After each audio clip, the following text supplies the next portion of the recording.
records that Westerberg made by himself with a boombox. Yeah. The archival materials you're talking about. I know a little bit of that has been released. Some of that, well, none of it's actually been released. There was a couple things on the 2008 reissues of his home demos, and those things actually leaked probably in 2000, early 2000s. There's some interesting things you could link together, and then he has demos later. He kind of got a like a little 4-track around 88, which actually in some ways kind of destroyed the dynamic of the band, because he ended up with a drum machine and the ability to 4-track these songs. This is around Don't Tell a Soul, and he has the worst case of demoitis of any human being in the history of the world. He does it with the drum machine and he hears it that way. Tommy talks about this in the book. It completely changed their dynamic on those last 2 records. But and he's like one of those guys who likes to have something in his back pocket or ace in his sleeve. So I know he's got a shoebox of stuff that he's sort of, tantalizingly sort of pointed to when I've been at his house. But I don't know how much of that hasn't been released. So that's one of the things we're going to try and sort of investigate if there's enough releasable stuff there or something like that. So, yes, sir? Yeah, I'm just wondering what got you to decide on working on this project over all the other good bands you probably went to. Well, one, I had a sense, instinctive, that there was a lot more to the story. I mean, the replacements have been written about a lot, and certainly people think they have an understanding of them. And there's Our Band Could Be Your Life, the chapter in Ozrod's book, although he kind of skipped over the major label years, which in some ways are kind of the most interesting in terms of what's going on behind the scenes. I actually, funnily enough, I was here in Chicago. I was trying to get a Curtis Mayfield book project off the ground. This was about 10 years ago, which would have been more, I would have bit off more than I could chew with that. But I met with his family. My friend Aaron is here, and he's working on a lot of sort of similar ideas. It started with this guy, Baby Huey, who was kind of a Kurtom, his label artist, and a giant guy, R&B soul guy. And so I met the manager of Baby Huey, who also managed Curtis and was his business partner. So I thought, there's something really interesting here. And that was like a story that didn't feel like it was picked over, a really epic American, story, and a story about Black America and all that stuff. So I met with his family, but they had real problems with the manager, and they were kind of had their own problems themselves. And so I was like, I can't do this. Let me do something easy, like a replacement. So it actually started in with a kind of Chicago subject matter, and then, eventually evolved over a couple of years of me sort of, I just knew enough of the people. I knew Peter Jesperson, so I knew I could get into Tommy. And Tommy generally refuses to do things, or his way of refusing that is to say, I'll do it if Paul will. Because Paul doesn't do anything, so that's his easy out, his Japanese no. But I managed to convince Paul to sort of do it, and then Tommy was stuck. He was on the hook, so it was one of those things. I was a fan. I felt there was like a story there that hadn't been picked over, like a lot of rock and roll stories. And then, of course, as I got into it more and more, I realized, I'm going to have a hard time if I ever want to do another rock and roll book finding a story that's quite as rich as this one. So, Yes, sir. In doing the interviews for this, was there one specific day you did an interview with anybody where at the end you were just like, oh shit, that was a blast, or just something really memorable? I found myself in a lot of weird places, like doing this. Like I tried to track down, roadies, because for me the interesting period is the Replacements had a very tight crew up until really Don't Tell a Soul. They went from like 2 vans to 2 buses, from 2 crew guys to 12. So there was a real weird collision of these rock and roll professionals and the Replacements. So I would talk to like the merch guy, this guy Jim Sullivan, Jimmy Velvet, who ended up riding with them on the bus, and he became very close to Tommy. And so I went down to Atlanta. He's a Boston guy. He's actually John Cafferty of the Beavertown brand. That's his cousin. That's how he got into the merch business. So I went to see him. Now he's like kind of Yankee in the South. He lives in Atlanta, and we start talking and doing interviews. And he's a great guy, and we're hanging out. And his other job, I think he was selling cars at the time. His other job is he worked for Morton Anderson, the famous NFL kicker, who's probably going to be in the Hall of Fame. And he was like business partners with him. So at one point, as I'm doing this interview with Jim, he's like, well, let's go out with Morton, who's like from Finland or Sweden or something like that. So we find ourselves in like way suburban, and nice but sort of rednecky karaoke bar where I'm trying, like at this point very drunkenly, trying to explain the replacements to NFL potential Hall of Famer Martin Anderson. You know, it's like, so it wasn't so much, you know, the interviews with like the people in Minneapolis or Dave Perner or at least, but those were all fine and I kind of knew some of them, so it was easy, but it was just like the weird things. One of the other things I did, I tracked down over a period of many exhausting years, I got several hours of interviews with Winona Ryder, and I was interested in that for several reasons. One, because of her involvement with Heathers and this period where the replacements kind of went Hollywood. You know, Cameron Crowe used their music and say anything. At one point around that time, the replacements were going to be the band in the sequel to Rock and Roll High School, which didn't happen, thank God. And she was a big fan of theirs, and.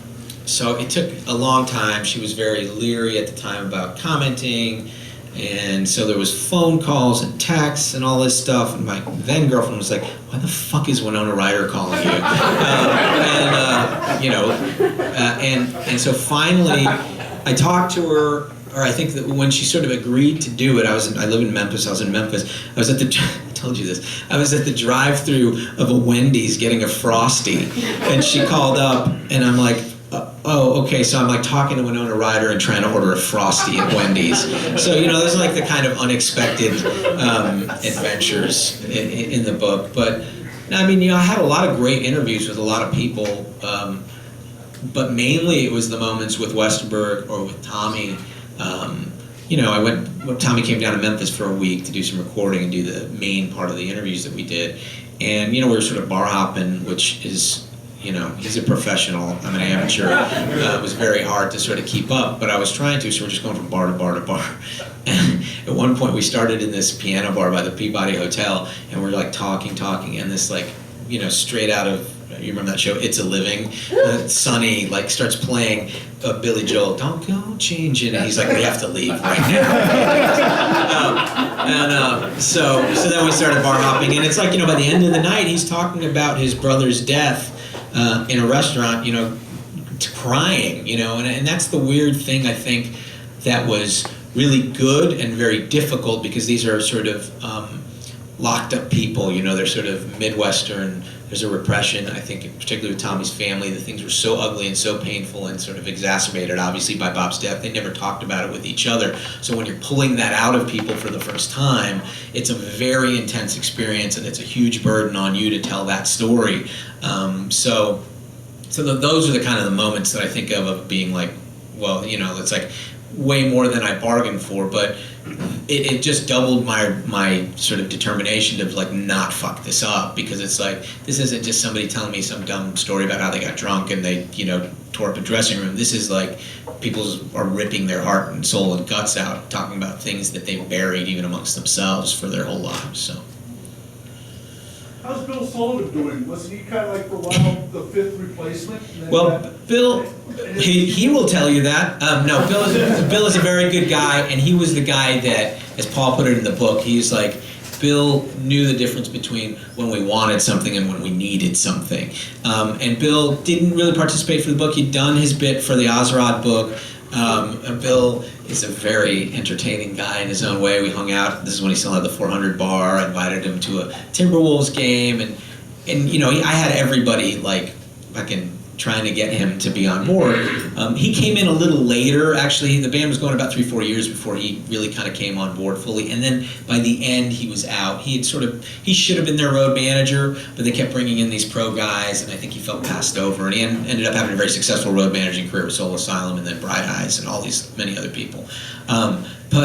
But at one point, I don't know, just say this, but he was like, I'll do the book if you pay me a little money, I'll tell you a little truth. If you pay me a lot, I'll tell you a lot. And I'm like, listen, Paul, I can't pay Paul, so I'm not going to pay you. But I ended up with a very long interview, unpublished interview with Bill that was really interesting. And there was a couple roadies before Bill. Bill kind of became the sort of more iconic guy because he's more of a personality in his own right. But he's a good dude, and I haven't heard actually what he thinks about the book, but I think he'll be pretty happy with how he was portrayed. Yes, sir. Yes, ma'am. Oh, hi. So in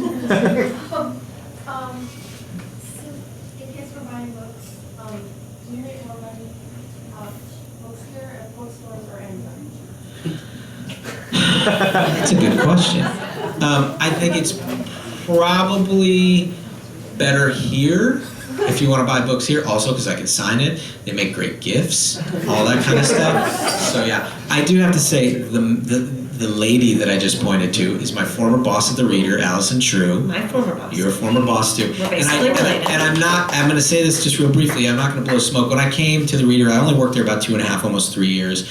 I had no sense of self-editing, and the Reader was an amazing place. And actually, the things I learned there, both with Allison, Jim, and Kate Schmidt, and Mark Althakis, there's a bunch of people, but really it came from Allison and Kiki down, is like the idea of self-editing and really learning how to write and build things. And I know the Replacements book sort of seems like a somewhat unwieldy and chaotic narrative, and that's more the subject matter, but I really, the structure of that book, if it works on any level, is because of the things I learned and was drilled into me at the Reader. So I do have to thank Allison and Jim and everybody.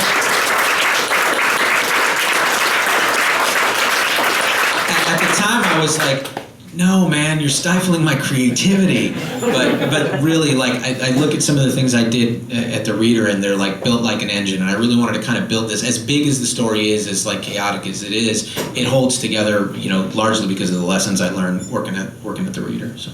Well, you got to get these like really brutal kiki top edits. You're like, whatever I need to learn to make these stop.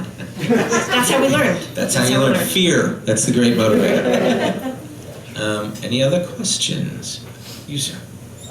You touched on it a little bit before, but I always look at the Ramones and the Replacements as, you know, a couple of bands that were ahead of their time and influenced a bunch of bands after them that Sure. made a ton of money. And so, you know, I think on both bands there was some bitterness involved, you know, that they missed out. Well, and the Ramones never got a chance to do anything about it, but Sure. the reunion with the Replacements, could you talk a little bit about how the reunion came about, and was there any satisfaction from it? yeah, the reunion really came about. When I started doing this book, there was always the possibility, and it felt like the reunion inevitably was going to be, you know, was going to happen. In 2008, they put out a series of album reissues. Later that year, Paul and Tommy started rehearsing a little bit. And then subsequently, the offers came every year, you know, Coachella, the festival circuit, all that stuff.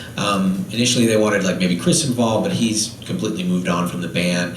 And so Paul would just keep saying no every year, and I think partly out of fear of like competing with his younger self, as he put it. You know, he's like, I'm at an age where like the guy singing those songs is closer to being born than I am to that 19-year-old singing. It's just an interesting way of thinking of it. So I think he just held back, and finally the thing that actually spurred them on was Slim Dunlap had a very massive stroke in 2012 and needed a lot of help and assistance and money and stuff, and so they got together to do this Songs for Slim project. It was a continuing series, but it was kind of led by the reunion of Paul and Tommy in the studio. And then eventually when they did Riot Fest, it was in part because I think they finally enjoyed their company again and realized that probably had a sense of their own mortality as well. And also, you know, I don't know if it's this, but Riot Fest gave a lot of money to Slim's charity and helped him. And so they did it. I think there was finally a kind of noble cause. As Paul said, you know, we never did anything good for anybody in our lives, but we have to start now. And so the reaction to those 3 shows, the Riot Fest shows they did, were so good that I think that just kind of kept them going. They did the festivals kind of lap in 2014, and then did some headlining shows, you know, the one at the baseball stadium in Minneapolis and the tennis stadium, and that was like so great. I think they got lulled into like, well, we could keep doing this, but it's like, it's very hard to reactivate a band as a going concern after 25 years. And so they made a couple attempts to record, but Paul's been so much in the basement recording and working on his own. I just think it's, you know, in some ways, as I put it in the book, it's like the 12 years played out in 15 months. By the end of it, they just like couldn't really see it going on. That said, in the same way that I thought that reunion was inevitable, I do think they will do something again, I hope, because I feel like the thing they have between the two of them, they cannot get anywhere else or from anybody else. You know, beyond the money, beyond the adulation, beyond the fan base, it's like, they have a thing that is both expressed now and but mostly unexpressed, and they fucking know that like there is nothing like the two of them together, and they're carrying, and you know, and the ghost of Bob is in the middle of that too. So my hope is that, I say it in the book, I said I hope the story carries on past these pages. When that'll be, I can't say, so don't start buying tickets for any reunion shows, but that's my hope. And if they don't, they sort of, they did what they needed to do to sort of prove to themselves and to the fan base and give back and say, like, yeah, you weren't wrong. I mean, there's a point I described in the book where Peter Jesperson, who'd been their big champion, and Michael Hill, who'd been their big champion at Warner Brothers, they were at the show in Minneapolis, at the show in New York, and it's like, yes, this is what we all thought this could be. 15,000 people loving you and you playing these songs right, and everything is great. And it's like, took 25 years to get to that point, but they got there, and so that's kind of a victory in itself. So, yes, sir.